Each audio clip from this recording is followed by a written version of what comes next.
Happy Monday, episode 14. I don't know why Eli's laughing. It's Monday. Yeah, I love Monday, man. You got to be ready to go. Yeah. When I was sitting there, when I was like, hey, I thought you were going to say Happy Monday. Oh, you're waiting Sorry for it. the gap. Yeah. Eli Schmidt here. What's up, man? Yeah. What's going Good on, to see buddy? you.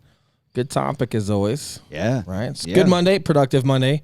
Got a lot of business stuff done today. A lot of recon that we've been doing for some growth and all good stuff. Sorry for cutting you guys short on Friday. I think we had like a 50-minute podcast or right at straight to the point, and I kind of wanted that one to be to the point because I didn't want to ramble too much or start getting into a point where you start giving too many hypotheticals. Yeah. And it bleeds into borderline excuses versus just straight to the point on that topic. Yeah. If you haven't heard episode 12, correct? No, excuse me, episode 13. Yes. Man, we're getting some episodes knocked out. Episode 13, super good. And for those of you that are listening to Facebook Live right now, we are on Spotify and iTunes and YouTube and all that good stuff. And a couple focal points that are slightly smaller than the full length go on YouTube and things. And some, whatever we think are some good messages, maybe some of the 15-minute things that are in there. Yep. We try to post as well. Yeah. But all good stuff, man. Very productive weekend.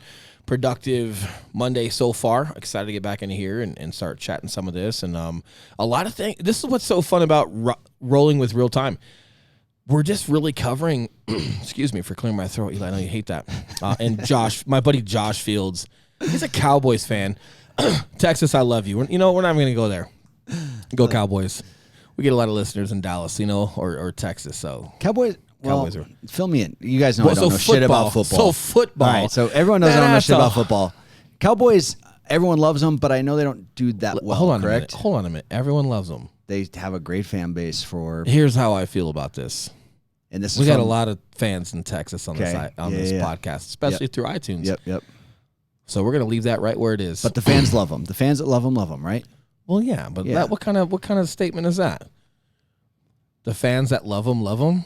Yeah, right. Like if you're a Cowboys fan, you're a diehard Cowboy. Like, Same are there thing. any like half-assed Cowboys fan like me? Yeah, nationwide. Like call nationwide. me a Broncos fan, but I'm also like don't don't give a shit. really care if they win. Right. Yeah, there's a lot of that. But we're getting off track. Okay. And I don't want to diss the Cowboys or anyone in Texas because we have a lot of support. Probably a lot of military guys in Texas and a lot of support, man. So I'm fans, whatever my fans are. Go Broncos and all, but it's all good. But it was good. It was straight to the point. We didn't want to dive into too many excuses or anything like that. But again, so what's so fun about just not being that big of a deal quite yet and just still running a business in addition to this podcast, right? Having our real estate business and owning our company, owning our networking company, running all of our production stuff, having a couple contracts where we're on payroll to produce.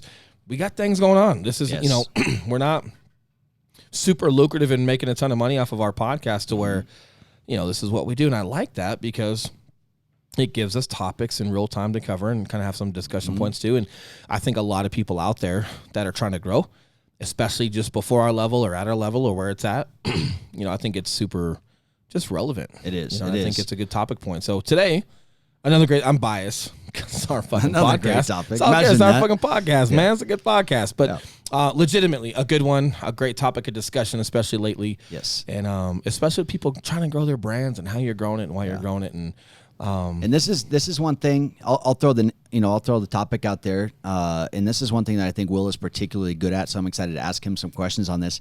But this is, when you're building a business and looking at life in general, trying to play chess and not checkers. And by that, we mean thinking 10 steps ahead instead of one in the next move. And that's something about Will that I recognized right out of the gate when we started working together. Whenever I came to him with a decision, like, hey man, this happened, this is what I'm going to do.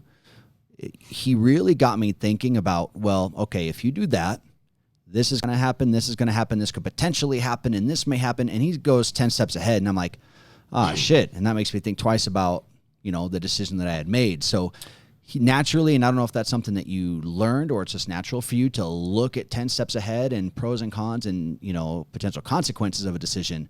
But that's what we're covering today. Yeah. And it's a great one. And just through Marine Corps and training for combat and being a police officer and just understanding the streets, every decision that you make, action, reaction kind of thing. Every decision has a responsibility that kind of comes with it. And it's super important. So I think for a long time, and I think naturally I've always been like that. And just making something clear, this is This is not paralysis by analysis. No. Overanalyzing a situation to where you don't make a decision is not the same thing as analyzing a situation and coming to a conclusion on what decision you're going to make. Yes. So, like if, when you and I are grinding through our team and who we're recruiting, who we're not recruiting, who we're keeping, who we're not keeping, it's not whether we're going to make a decision or not.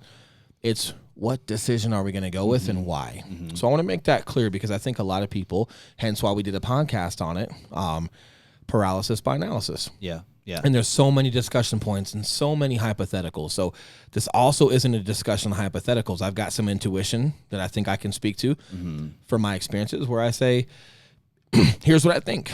Like if we do this, I'm trying to play that out, but at the same time, I don't get retarded with it to a point where we just do nothing. And it actually helps you facilitate. It helps you make a decision instead of avoiding making a decision. And you don't always have to be the opposite. Right. You don't always have to have something to say, and not everything has to have 20 different plays to it. Sometimes it's just a very clear decision. Sometimes Eli can go, hey, I think this. Yep.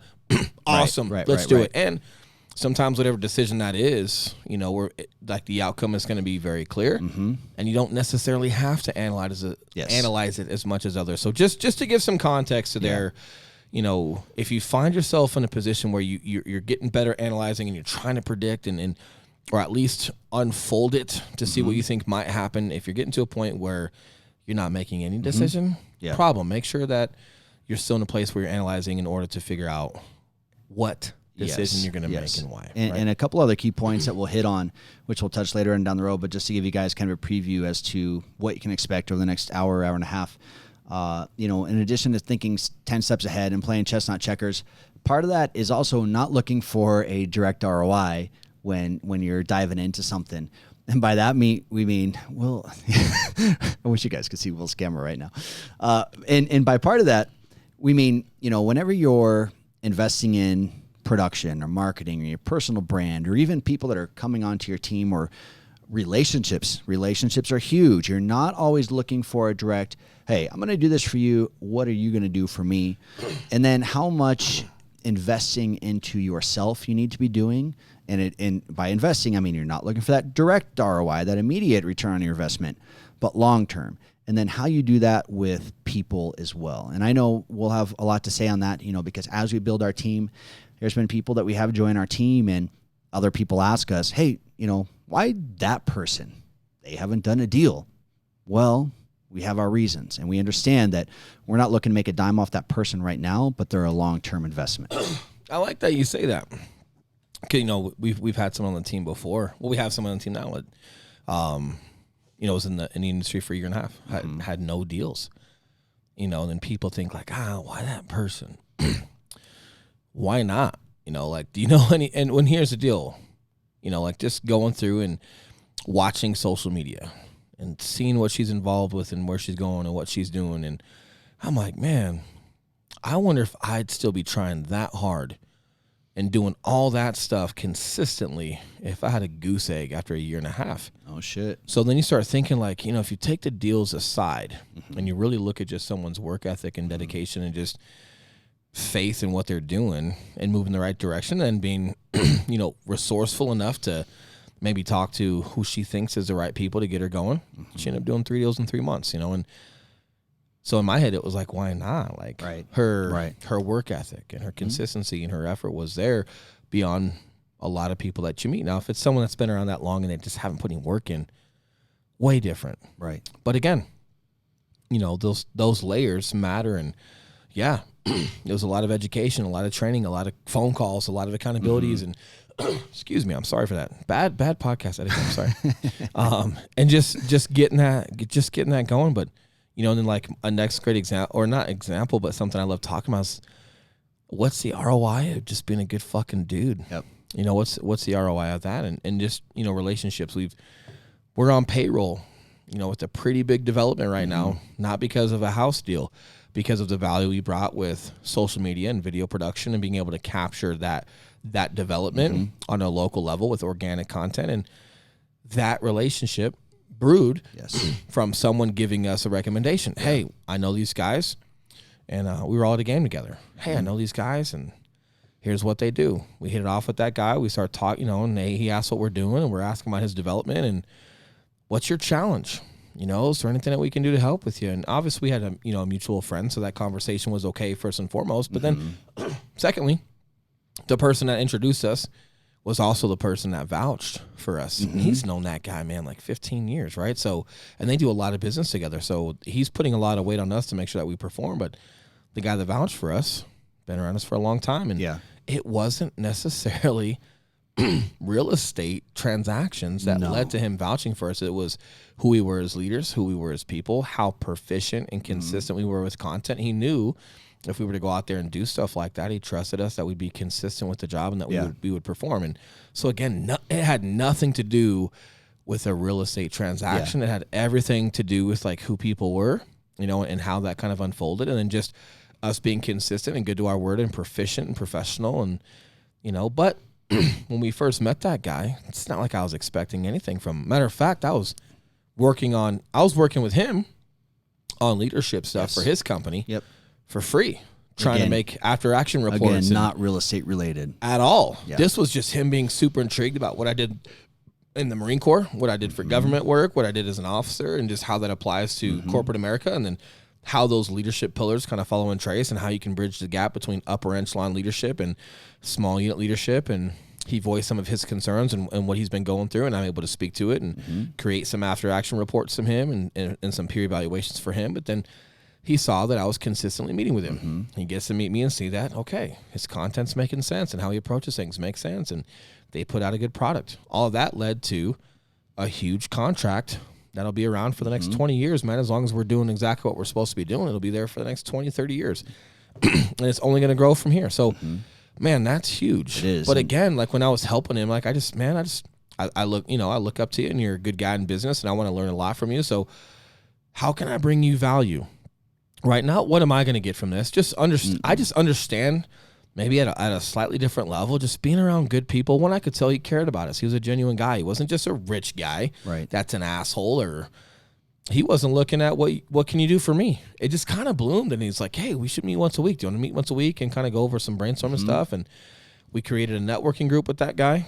We've done a ton of leadership with him as well, and it all just organically started to brew. But the biggest thing was I just wanted to bring him value because I understood, look, he's a super successful guy, but he's also caring. He's got some good guys around him as well, and I want to get there. And if I can bring some value to him, whatever that may be, I don't even know what the next chess pieces are going to look like. I don't even know what the next move is going to be. All I know is that guy's on my side of the chessboard. Yes. And he's on my team. That's all people need, man. And if you're growing a company, or if you're trying to take your successful company right now and you're trying to take it to that next level, and you know that it's certain relationships that are going to take you there, because it's always relationships, guys.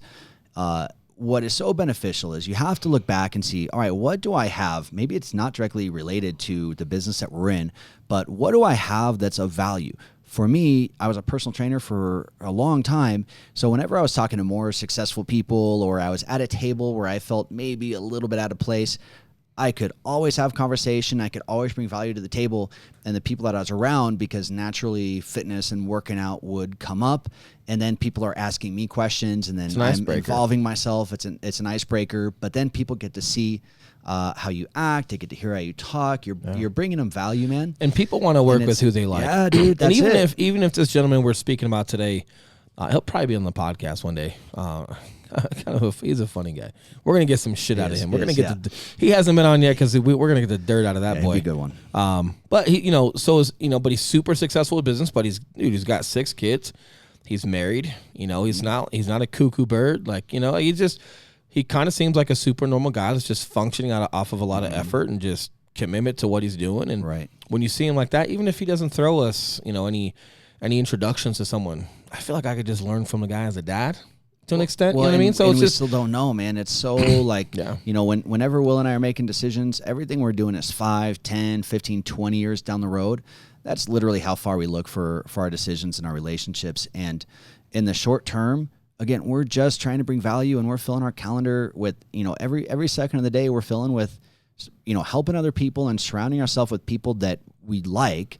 Right. And you never know where those places are going to take you. And they don't always have to take you anywhere. No, they don't. That's what I'm getting at. Yeah. So this gentleman I'm speaking of, if him and I were just remain great friends and we just hang out and I can see how he kind of interacts with his kids as a dad while running a company and different things, and that's all I ever get from it, like, hey, cool. That's worth it. Got a good friend out of it, and I can see him operate as a dad, and I can learn some lessons there, or ask him questions about and you get to see kiddos. him benefit from the things you've talked to him about. Right. So there has been a lot that's unfolded, business-wise as far as some benefit, but again, if it didn't, or if it hadn't yet, that'd be okay too. Like just having a good friend that's in your corner that can at least speak to business and understand what you're going through. And maybe you just vent to them from time to time, or you just say, hey man, I'm kind of in this rut, or hey, I've got this issue with the team. We're kind of working through this. I know you've got a company of 500 people.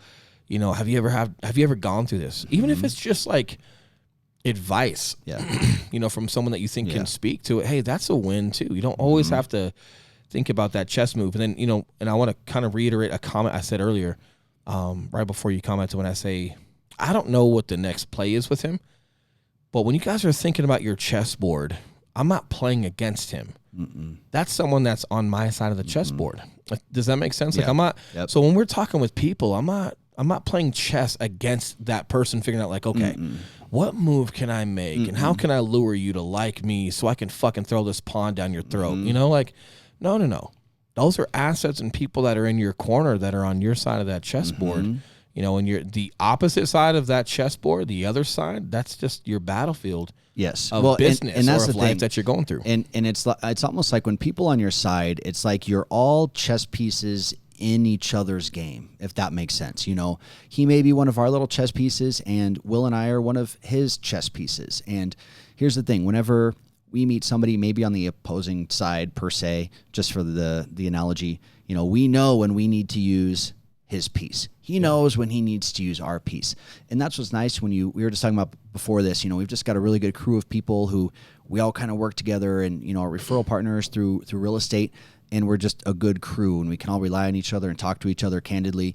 And we're all trying to help each other and all ultimately go to the same place. It's like we're all on one board. We're all an individual piece, and we can rely on each other when that piece is the right one to use. Right. And then when we're talking about like relying on one another, that's a hard piece. And sometimes people have a lot of hard times trusting or just building that loyalty. So what I like in business or in friendship is just going out on a limb, man, and just obviously within staying in a consistent direction for our own business. Like I'm not just being a yes man and trying to like help every person on this planet. I get nowhere. Right. We have to be successful as a business, but I really like taking the initiative to provide value first. Like, what can I do for you? And even if you don't do anything for me back, like, hey, that's cool. Because even if I'm, if I'm doing something for you, I'm still getting reps.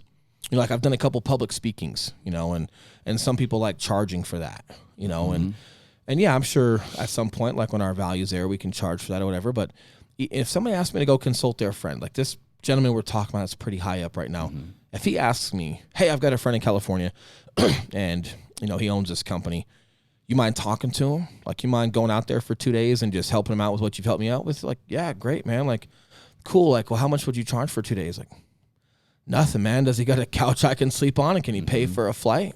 Cool. Like, I want to get out there and just prove some value first, because I also understand, man, like leadership and chain of command and peer evaluations and culture and just systematic approaches to a constant evolving battlefield of business. Like, it's never set in stone. That's why this conversation is chess, not checkers.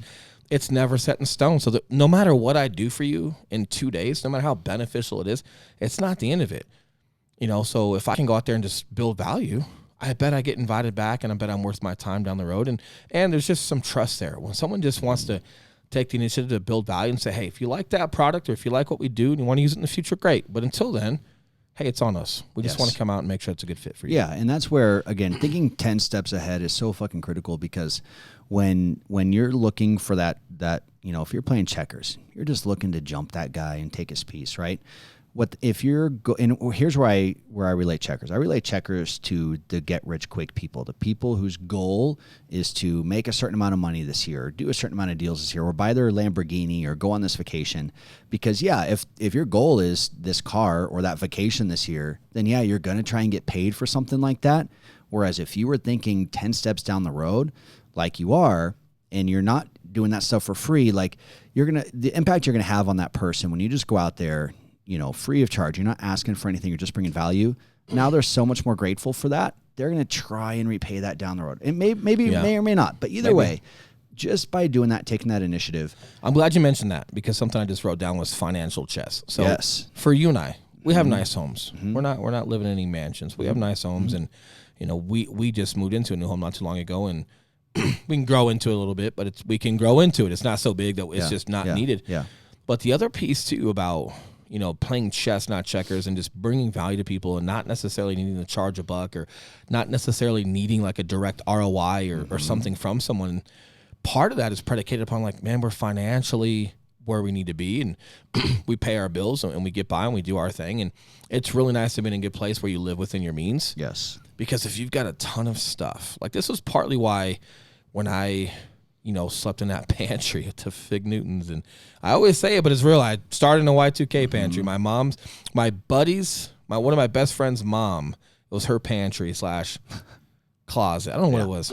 It was just big enough for a mattress, but I started it, and I got rid of my truck. I got rid of my car. I got rid of a ton of stuff. And I knew, man, like I understood enough after building that fitness company, being number 2 in that company, and with just different relationships I had in life. Like, here's the deal with sales. It's relationships.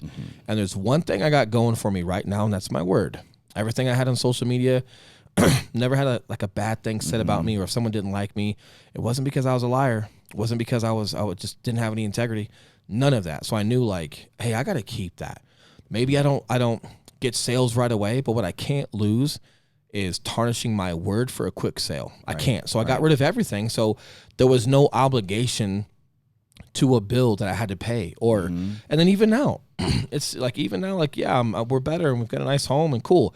However, I still can't live out of my means to a point to where I'm telling someone they got to sell now, or market's great, and got to sell now, and whatever. Like when you're in sales, and you understand your market. Look, dude, I can make anything sound like anything, because the market is just that. Like, it depending on the perspective of your product, or if you're buying or you're selling, or what the circumstances are, it's different for everyone. But what I don't want to do is slant something in a certain direction, because I got a bill to pay. Right. What I'd like to do is make sure that I give you all the proper tools. So if like within real estate, if you're looking at, we don't know, we want to sell now, but maybe we're going to wait, or we're also looking at investment properties. We want to maybe refi and do this and do that. I want to be able to have integrity with everything that I do. So no matter what information I'm giving you to make an educated decision for yourself as a person doing all of this with your own money, I don't want there to be any bias. And I don't think I'm a person with bias. I think I have strong morals, and I've got great integrity. However, the more you got stacked on your plate, we're still human, and you still sometimes are imperfect, and things can kind of push you or just sway. Just a couple little things. I don't ever want to put anything into my environment that would ever alter my integrity. Not even a little bit, man. Like, and let's apply this to something a little lighthearted versus like just selling houses and this and that. Right. You're dieting down and you want to get in shape. And like for me, I know I'm a snacker at night, right? And like sometimes I don't eat all day or whatever, but I snack at night. Okay, well, here's the deal. If you put junk food in your house, no matter how strong you are and you're so committed to that diet, listen, you're just having temptation readily available to make a mistake. Does that make you a bad person? No. And I understand a little Debbie cake snack. It's not the same as like making somebody sell their $500,000 home. I get it. But what I'm trying to get at to just make this relatable is when there's circumstances there and you're living out of your means just a little bit, and there's other motivating factors in you as a human, and you can kind of slant some things here and there, you might not even subconsciously know that it's there. You might be so motivated to make a buck to pay your bills, you don't even realize, like you're not even cognizant of how much you're slanting a conversation because you're emotionally invested in the conversation and you're not seeing it from the outside perspective. And if you did, you might want to smack yourself, right? And it's the same thing like when you went through bodybuilding shows, right? Like there's a reason why even some of the best bodybuilders that are coaches have a coach for themselves when they're going through, because when your head's in the game and you're emotionally invested, right? Like you just can't see the perspective the same. Here's the thing. Right? That's a perfect analogy, and I'm glad you brought up the bodybuilding because, you guys have heard us talk about the day one $0 meaning, and having the day one $0 mentality despite being successful and still looking at every day as if it's your day one $0, and how that leads to tenaciousness and creativity. and to tie that back to your diet analogy, man, like, you know, for most of my competitions, Megan, my wife, and I, we would do competitions the same. We do them together so that, you know, if one of us is dieting, we're both dieting, and there's, you know, we can suffer together, right? And not one person is mad because we can't go out and the other one has to stay on a diet, whatever. Right. So most of them we did together. But man, we were so good about not having anything in our house, and how fucking creative you would get with shit with your food when you don't have any other option. Again, just leads to why you need to have that mentality every day, because the creativity, dude, we would have like psyllium husk, which I don't know if you know what that is. It's like, No. it's almost, I mean, dude, it's like these little flakes. It's like worse than, it's literally straight fiber. I don't even think there's any calories to it. Psyllium husk is literally fibers, but I would be so fucking desperate for something. I'm like, okay, I have 20 grams of protein to play with, and that's it. So we would take like psyllium husk, mix it with egg white, and then put some cinnamon and maybe some stevia in there. And that shit makes legit pancakes, bro. Yeah. 20 gram of protein, no carb, 15 grams of fiber, amazing pancakes. So by not having those resources per se, you get uber creative. Yeah. And again, this isn't to say that people are malicious and people are trying to, like, you know, well, not everyone is trying to get people to like sell houses too quick and we're just being vindictive monsters. I'm not saying that. What I am saying is, the more emotion you put into whatever that motivating factor is of what you got getting, you know, to get done. Goals are great, but even sometimes goals, we get so emotional about a goal that we sacrifice a little integrity to hit a number. You see it in car sales. You see it in a lot of places, not attacking anyone in car sales, but, you know, I've seen it a lot from my experience. And like when there's numbers and goals to hit, you know, you still have to make sure that there's integrity behind hitting that. Like, you know, like for example, just like CrossFit, you know, like Tosh was talking about his madness challenge, and people were asking like, well, what qualifies for a burpee? It's like, well, what do you think qualifies for a burpee? You know, like, what's your standard? Do I have to tell you a standard to have integrity? Or with integrity, do you just know what a real burpee is? Yeah. And then you just do in your mind what you think an actual burpee is and stop worrying about everybody else and just do what you think is adequate. You know, and it's the same thing. So when we talk about real estate and sales and stuff, like, you know, if you're trying to hit a goal, like, that's great. And if you have a numbers goal or, you know, as far as finances or a unit goal, as far as how many homes that you want to sell, like, those are great. But if you get so invested into that and you bring so much emotion from that goal, believe it or not, it's a little bit more foggy in those conversations that you're having with people. And you might not even realize how slanted you are the conversation. Same thing with goals is finances. If you're, sometimes worse, if you're obligated because of certain bills that you have and you're living outside of your means, right? And then when you're talking, you've got too much emotion based off of your stress, right? Like, are you giving the best value to your client? So I'm glad when you were kind of mentioning the financial side a little bit ago, because I think, you know, with this whole playing chess, not checkers. Checkers is very, you know, and I'm sorry if I'm offending anybody that plays checkers. Well, let's call it black and white. You got same pieces, they move this way, they move that way. Figure, I get it. Let's all agree that chess is a little bit more complex. Your king and your queen and your pawns and your horses and whatever the fuck, right? The bottom line is some of those pieces, one of that piece might be your mental clarity. Yes. Your physical fitness, how they come together. Your queen might be your finances, your financial goal. Okay, maybe your queen is your financial goal or your unit goal, but then you've got these horses or these pawns, and maybe those pawns that are always in the way that don't let your horse around and this and that, like maybe those are your bills, or those are some of your, like, your motivators that maybe kind of get in the way and get stuck in the weeds. So, you know, again, like when you're trying to play chess instead of checkers, you've got to really just map out your life, like who I am with my son and my daughter, who I am with how I approach my family, who I am with my friends, and my integrity to making sure that I'm hitting my own personal goals or I'm taking care of my mind and my body.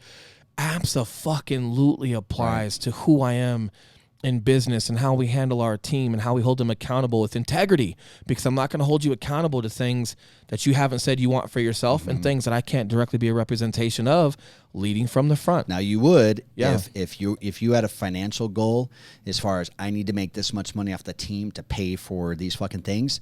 Now you are going to be pushing people to do things that they don't want to do, that they didn't even say they want to do. If we got an agent that wants to do 10 deals a year, but your Carr needs her to do 20 deals a year, you're going to be coaching her very differently, and she's going to fucking bail. Well, you're in a bad place. You know, here's the deal. Like in the Marine Corps, when you're a leader, we got to be proficient in battle. That's what you're training for, right? So if someone says, well, I don't want to shoot that machine gun.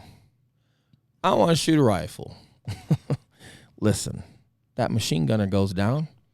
That machine gun's all you got. You're going to get your bitch ass up in that turret, and you're going to shoot that machine gun. And if you don't know how to do it, you're in trouble. So there's a difference between some of the leadership I come from as far as training, just being proficient at all things, versus like in business, some people have wants and some people have not wants. Yeah.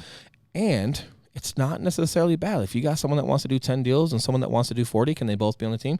Depends on your model, you know, but no matter what, I'll say this, whether you think that fits your model or not, get rid of one of them then. If you like the people that want to do 40 and you're a grinder and you think that you're varsity level and you love that pushing that pace and that's what you want, cool. And then so if someone wants to do 10, don't hire him and then expect them to do 40. You know what I mean? Like just like in relationships, when one of the people doesn't want to have kids, but then you still date that person for 2 years and you marry them and then you try to get kids out of them and it's a big fight. You're trying to change someone. Yeah. So you're either okay, like we have a business model that fits both, right? Because we're more about just the proficiency and the culture that they bring and what they do in their communities and who they are as a person, because who you are as a person contributes to the team. However, even if you're only doing 10 deals a year, you still got to make your accountability meetings. You still got to make team meetings because you're there for the team. What your personal production, where you want that at, that's between you and yourself.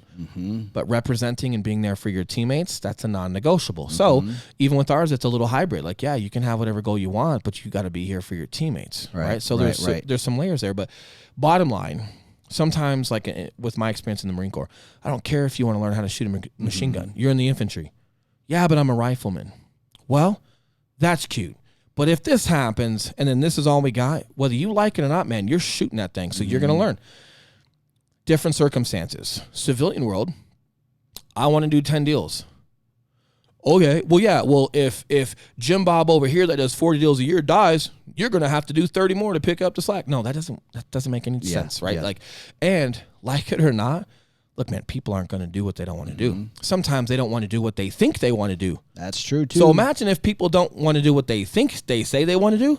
When they know they want to do it, they don't want to do it. They really don't want to do it. Some people say, I want 24 deals a year, right? 2 deals a month and this and that. And then they start diving into the work of it, and then they don't want to do it. Yes. If they already say out of the gate they don't want to, they really don't want to. And this is where, as a leader, right, and running a business, you got to be very patient, and then very you've got to observe who you're interviewing and just what makes people tick, because you're committing a certain amount of a level of time and commitment to someone, and you got to make sure that it fits that model. If it doesn't, get rid of them quick so you don't brew any cancer. But the bottom line is, you know, running that business, whatever they say they want to be or what, you know, whatnot. And I get it if if they say something, you're not going to really know until you dive into them. But if they're already open to telling you this isn't for them, you know, you gotta make sure that you're just not bringing something into your business that's just not productive for what you'd like people to be. And here's the deal.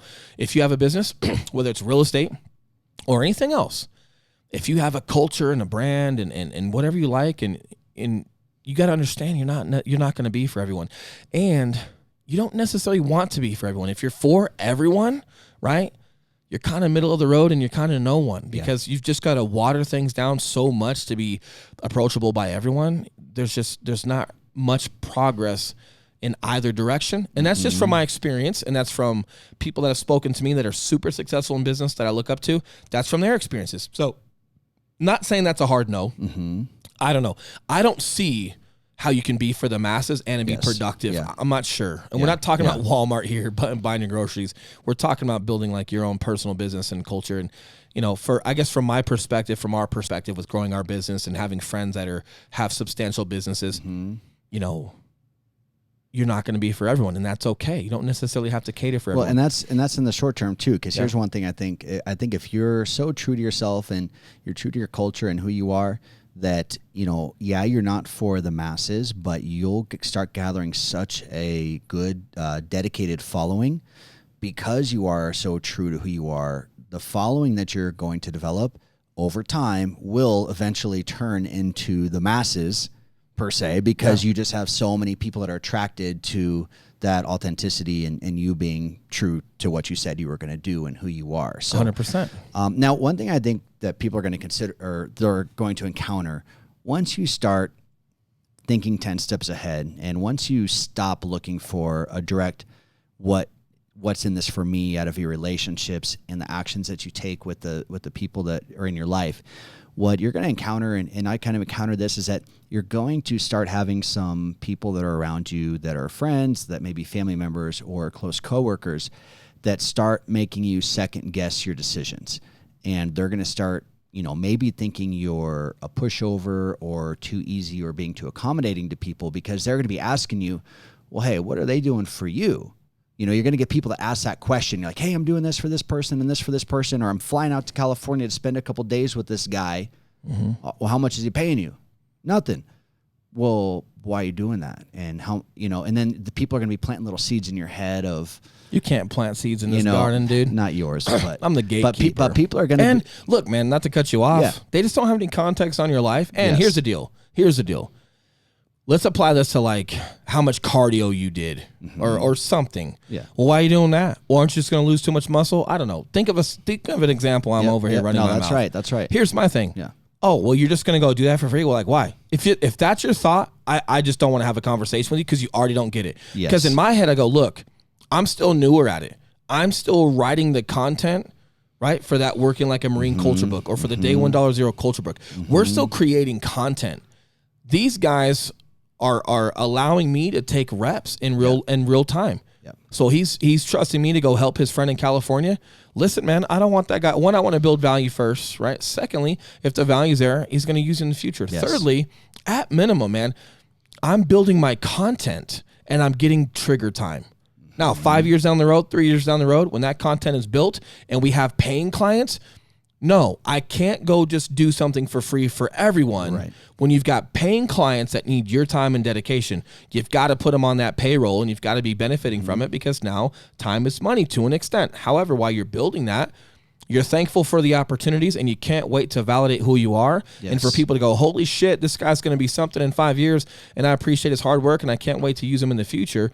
And thirdly, we don't have all of our content built. Like, we're still going through the reps of it. We're still creating after action reports, peer evaluations, different things that we want to use for that type of consulting. If you're going to give me an opportunity to come help you and use that to build my arsenal of content, you are paying me. Yep. You're paying me with an opportunity. So when we talk about like, well, aren't they paying you? Hell yeah, they're paying me. How much? Opportunity. You ever had that before? Yeah. Hey, you ever put that in your bank, motherfucker? That's good. That's a lot. Opportunity, especially early on, to validate who you are. Oh, that's a lot. That's a lot. Let me give you an example. Tom Brady was a 7th round draft pick. Okay? One dude from Michigan knew who that guy was and picked him up, and he played college football in Michigan, all this stuff. Anyway, he's a 7th round or some bullshit draft pick. Okay? How much do you think he appreciated? Not that Drew Bledsoe, not Drew Bledsoe. Was it Drew Bledsoe that got hurt for the Patriots? Yeah, Drew Bledsoe, not Drew Brees. So Drew Bledsoe goes down. Can't remember what year it was. Okay. Starting quarterback for the Patriots. Rock solid. Great quarterback. He gets hurt. Tom Brady comes in for the remainder of that season and wins those games, wins in the playoffs. Drew Bledsoe is like healthy by Super Bowl. They keep Tom Brady in for the Super Bowl. They have a comeback win in that Super Bowl. How much do you think Tom Brady appreciated that opportunity? He wasn't making that much money in the NFL, dude. Yeah. He just wasn't. You're that low of a draft pick. You're a low draft pick. You're a backup quarterback right now. And the worst thing to a head coach that could happen, his star quarterback gets hurt and he wakes up to you winning him a Super Bowl. How much do you think Tom Brady appreciates that? And Tom Brady's spoken about it and how much he studied and prepared, just waiting for that one moment. That one opportunity. So what if I go help this guy's friend in California and then that guy knows Tim Ferriss? Yep. Oh, shit. Yep. Oh, so you help this guy for free because it's an opportunity and you're thankful for it and you're getting trigger time, right? You're getting time behind that rifle with consulting and just helping people out. And he's so impressed with how well you helped him and he's so just in awe that you did it for free, just thinks you're a good dude. He calls his buddy Tim Ferriss. Interesting. You know what I mean? Like, you just never know what happens. So when we talk about like, well, how much you getting paid?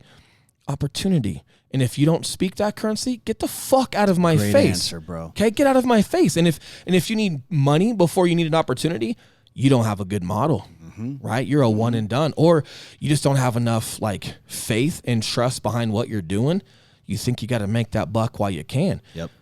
But if you're stable and you're consistent and you've got a good model and you're professional and you're prepared for what you do, you put them in the game and you're going to win. And people love winners, but those winners are brewed upon opportunity. So I mean, that's a great question. I'm glad you gave that example, because it gets me all fired up on opportunity and what type of currency that is. Look at Fat.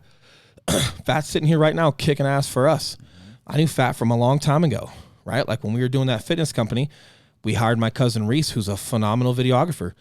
Fat was weren't you like self-teaching yourself? Yeah, I was self-taught. Right. Yeah. So we invited him out like, hey man, you just want to kind of like roll. And I'm not even sure if you made money on those first 1 or 2 videos, maybe a little bit of money to just help out Reese. 0. Okay. Oh, wow. Interesting. Right. So, and no disrespect, I could remember if we threw you like a day rate or something to just help. But the bottom line was he came out to just kind of shadow and be like an apprentice. And hey, we're getting a little bit busier. And if Reese ever needs help, we're going to need a guy. But he had, Fat had good style and kind of had a good eye for stuff. It was still super new. Fat, so my cousin is still at that fitness company, right? Cool, great. Fat is our full-time videographer, photographer, producer. How do you think Fat feels about an opportunity right now? You know what I mean? If you're asking to get paid on day one, that probably never would have happened. Or there just wouldn't be enough to it, man. You're just like everyone else. You came out, you did an okay job. I had to pay you money for it. There's just nothing about you that makes me want to think of you again. Right. But when someone's just eager to learn, you're eager to give that opportunity. And when they're eager to learn and you're eager to continue to give more opportunities as long as they're proficient, because you just, man, he's a go-getter. Hey, he doesn't want a buck. He's a go-getter. He's out here. He's learning. He's proactive. He's doing better than anyone I've ever seen that would want a day rate but didn't take a day rate. He's taken the lesson learned. Interesting. That kind of shit sticks out. Dude, it does, and it makes man. you think of someone again, which makes you want to invite that person out again. And then here he is. He's the guy that's in charge of all that full-time stuff, and he's going to the top with us. Interesting. So what a good comment you had earlier, man, because opportunity is a currency. And if you don't speak that, you're too busy looking at Bitcoin. Hear me out. Hear me out. I can't use a cuss word because we might boost this. Listen. Too late. Sell your Bitcoin. Okay? Sell your Bitcoin. Take the loss. Get you a book on opportunity. Start learning investments and compounding interest of opportunity, please, because that's going to pay it forward more than anything you can ever imagine. I guarantee you, anybody that is substantial, an athlete, a businessman, right, an entrepreneur, whatever it is, there's opportunity that stuck out somewhere that gave somebody that, platform, and when they capitalized because they were prepared for that opportunity, watch out. And Tom Brady's a great example. I'm not saying I'm a Patriots fan. I'm not all this stuff. You like him, you don't like him. I don't care. What I care was how low in the draft he went. What I care was he was making nothing. What I care is that even though he's the most winningest quarterback in the NFL to date, right? Like 6 rings, the dude is still the 13th or 14th. 13th or 14th highest paid quarterback. That's it. You think he'd be number 1 highest paid. He gets paid nothing. Wow. But he understands his why in a dynasty in 6 rings. Right. And I'm sure his endorsements pay plenty. But the bottom line was he took an opportunity of someone getting hurt and going out. He knew the reality of football. At any given Sunday, you just never know. And that happened. Yeah. And he was prepared. Right. And he capitalized on an opportunity. Yeah. That opportunity is what paid him dividends, and that interest compounding over now. Holy crap, dude. man. And you've got people that have been in an industry for 3 months and they're trying to get top dollar for their shit. Yeah. And they're laughing at people that try and ask them for, to do something and come along. And their first thing is, well, how much is it going to pay? And why this conversation is so important, because like you said, the people that are out there that have the loudest voices, that have attained a certain level of success. Even people listening to you and they see you and you're confident, you're loud, you talk a lot. There's probably some ego behind that. And of course, anyone that knows you know that's not true. However, on the outside, I think it's easy to look at people who are on these sort of platforms and think that they got there by being that way. I like to call it, I like to call it a chip on my shoulder. But not so much of a chip to where you won't do shit for free, to where you won't bring value first before asking for $1. The chip on my shoulder is I'm okay to do it for free, or I'm okay for that opportunity, because I just trust in my ability that if I'm saying yes to, and I'm not a know-it-all. That's not where we're going here. I always stay within my scope of what I can speak to or what I can perform at. So if I'm okay to do something for free and I'm making that judgment call, I'm confident enough in my ability that I'm going to bring so much value to that process. If for some reason they just never use me in the future and it never comes out anywhere, first and foremost, super proud with my own integrity that I just gave it my all. And you can't always predict an outcome. You can't always expect, an outcome or a direct ROI, and that's okay. But then secondly, I trust that I can do it without making a buck the first time because I'm going to bring enough value to where, they understand how to use me for a bigger picture, and then they can figure out what that costs, right? Yeah. And I do have a little bit of a chip on my shoulder.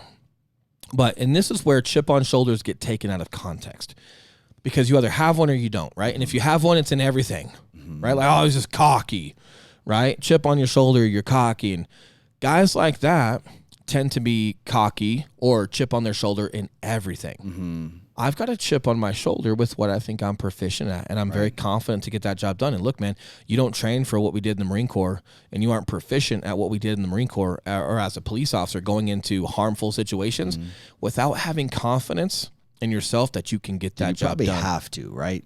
I don't know how you don't. Yeah. And if you're not, but here's the deal. You better be training because you can't fake a chip on your shoulder when it counts. Right? Like if you're running into that building and it's dangerous, if your why isn't in line and if you aren't confident in your ability to be better than a bad guy, you're going to nut up and not do it, right? Because it's real when that starts going down, right? It's real. So, but again, that chip on my shoulder is not in like two-stepping. It's not in salsa, okay? It's not in like web design, whatever it may be. That chip on my shoulder is very specific to a scope that I feel like I can speak to and I've proven I can perform at. And then that is it. The problem is you have these personality conflicts where someone just wears a chip on their shoulder or wears an ego because of their insecurity or wherever it comes from, or they've just been able to get away from it because they've never had to be in a fight in their life. The kid from high school that's always acting like that till he actually has to get in a fight, and then he's like the biggest biatch on the planet. A lot of people get away with wearing that ego or wearing that chip on their shoulder in everything they do. There's never been a repercussion. They just don't know any other way. Maybe they start thinking they really know it all because no one else will tell them otherwise. People are just over their shit and just leave them alone.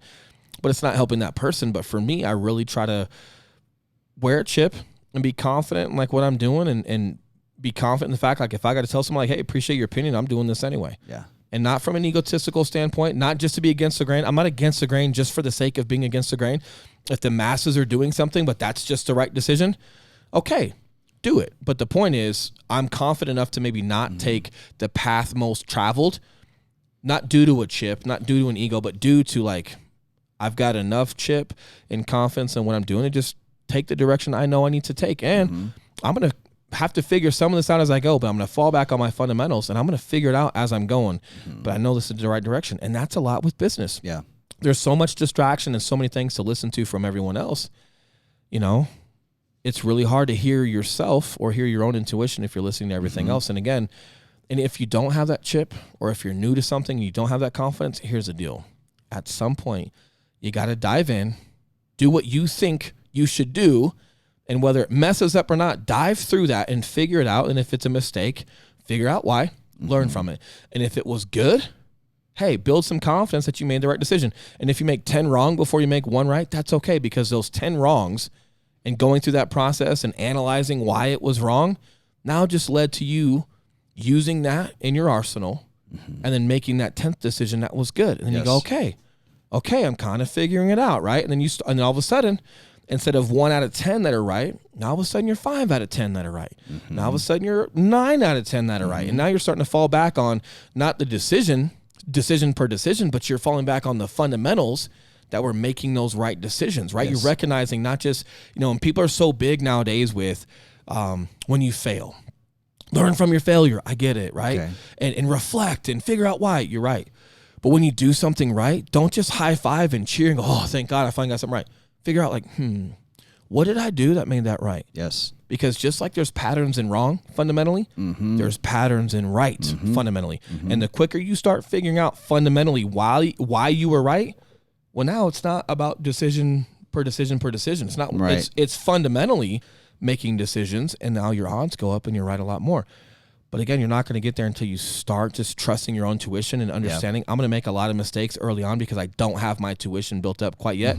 But when I do, I'm dangerous and I'm confident and I'm consistent and I can now grow something that's productive. Dude, and that's, relating it to fitness and starting a company and all the stuff that we're always chatting about, I want to touch on that point, like what you said right there. When something works, what is it that we did that got us there? And that's where I think, especially in the beginning of fitness, especially in the beginning of building a business, to track the things that you're doing, because those days where you go to the gym and you have an extra phenomenal workout, if you don't understand or know, or you weren't even aware of what you did the day prior, and this doesn't mean writing everything fucking down, but at least having enough self-awareness to look and be like, all right, what did I eat?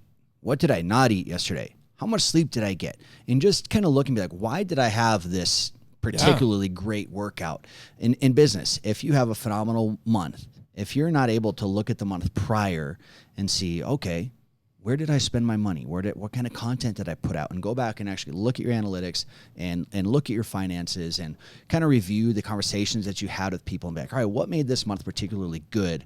You're going to miss out. And then it's haphazard and you can't duplicate and replicate that. Yeah. And this kind of leads me to my final point. I'm not sure if we're getting too short on this or not, but I feel like we're having some really good pace on our podcast. And if they're only an hour instead of an hour and a half or two, sometimes that's okay. Sometimes based off the topic, that's okay. And if you got more points, you hit them. I got one more. I got one more point. And I'll let you have yours. Time in. So like, for example, Kate's dad, he's like this national Filipino champion in chess. I haven't didn't know that. I haven't played him. I will not play him right now. Do you play chess? I've played chess, yeah, and I've played chess. But here's my deal. I play checkers. Here's my deal. Yeah. When you play someone that's like decent at chess, like, do you expect to win? No idea. Like, for example, if you and I were going to play chess today down here hanging out, gotcha. right? And you're like, hey, let's play some chess today. I'm like, all right, cool, yeah, dude, I used to play for years. And you go, really? Like, yeah, dude, I used to play every single day for like 5 years. I would not be expecting to win. You're not expecting to win, correct? Right. Okay, so if we're applying, myself as well, like playing my dad or Kate's dad, or someone that's like grew up around that and just understands, some of those patterns of play, and most common people do this, so you do this, and all that stuff that goes behind it, right? And then being fundamentally sound on already knowing what you're going to do because you're just some average dude at chess. Well, same thing with business, just being fundamentally sound on just understanding and how to react to market and recognizing ebb and flow. It's because you've been around and you've been paying attention. I don't mean playing chess and you're just checking the damn box every day and you don't know what you're doing. I mean like applying yourself. So when you've got guys that are in business that are good at what they do, man, they understand the market and the ebb and flow to certain things, and they know how to react to certain stuff, and they know what might be a recession and what's just a pattern of just, hey, look, man, suburbia is just going back to school. It's August. The market's not crashing. People just aren't buying houses for 3 weeks because they're getting their kids squared away with school and school clothes and school simple stuff, right? But here's the deal. When you're looking at playing that veteran chess player, right, like you already don't expect to win, but you'll try. Same thing. My biggest thing with this whole life, correlation of like play chess, not checkers, you've got to be super patient. Your effort has to be there no matter what. But you also have to like expect to lose and have some lesson learned and expect to get your pawns just swiped right off that board in the first 30 seconds of playing and not knowing what the heck happened to you. That's okay. Put them back on the board, right? After you lose and your king's gone, put them back on the board, play again. Put them back on the board, play again. But you've got to have so much patience and just understand, like, until you've got the experience, not just in life, but experience in whatever field that you're working toward, expect those L's and learn from them the best you can and what little wins that you do get. And here's the deal. Like, if I'm playing Kate's father in chess, I'm not going to win the game, okay? And I got to keep putting those pieces back on the board. But here's where I can start winning. Let's say I make a good move. And now it went from maybe just getting one or two of his pawns before I lose. Ooh, now I got one of his knights. Oh, hey, now I just got one of his bishops. So it might not even be winning the game. It might just be little wins. You know what I'm saying? Like, or observing how he beat you. Yeah, like, that's a huge thing too. But my like biggest thing is just understanding how much time and not only Yes. just time. Let me be specific here. How much proficient, directed time goes into stuff in order to be adequate. So big lesson, chess and checkers with life, playing chess and understanding. All of these things need to be applied with proficiency Yes. for a duration of time and expect those L's and then just bounce back from Well, them. that You can tell we're of the same mindset because that was my last point. Was I know I read your notes. I didn't have it written down. Was having I read your mind. having realistic expectations. But then here's the one thing I did want to add. The reason that it's so easy for Will and I to have 5-year, 10-year, 15-year goals without even blinking an eye is because, the time is going to pass anyway. And I think people forget that. When you're setting and they're like, 5 years, man, screw that. I don't want to wait that long. Guess what? It's coming anyway. 5 years is going to pass anyway. So Yeah. do you want to let 5 years go by and then be like, shit, I should have started that 5 years ago? Yeah. Or do you want to start something today? Like a diet. Yes. Right? Like, dude, man, you look back and you go, 100%. dude, I was going to diet in January. It's fucking August. Yeah. And guess what? August came, whether you like it or not, and Yes. you're still fat. Yes. Look, and 5 years is going to pass. 10 years is going to pass. Do you Just want to get build started. something or not? yeah, just understand that process and just Right. get started. And you're right. Like, realistic expectations, don't sandbag yourself. Don't lose a pound a month in life. Okay. Like, attack it.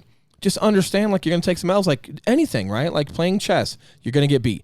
Oh, hey, you know what? I want to take up Muay Thai. You're going to get head kicked. Yes. And it's going to hurt before you start head kicking people. Or, I want to go to jiu-jitsu. How many times have you been tapped out, bro, to how many times you've tapped someone out? A Way lot. more. Way Holy more. crap. Yeah. But here's the deal. It's not a negative. It's just, it is what it is, man. It's just a process of understanding that you've got to go through a certain level of proficiency and time to just come out on Dude, top. and then guess what? Here's where, and it's kind of funny. It's not during the tap where you kind of take the lesson. It's like you get it, but where I do the majority of my learning is the car ride home when there's no music and I'm, fucking exhausted. But every Playing one it of in those your head. taps, I'm in my head. And then I see the spot where I should have done something different. I'm like, okay, they took my back. They put their foot here.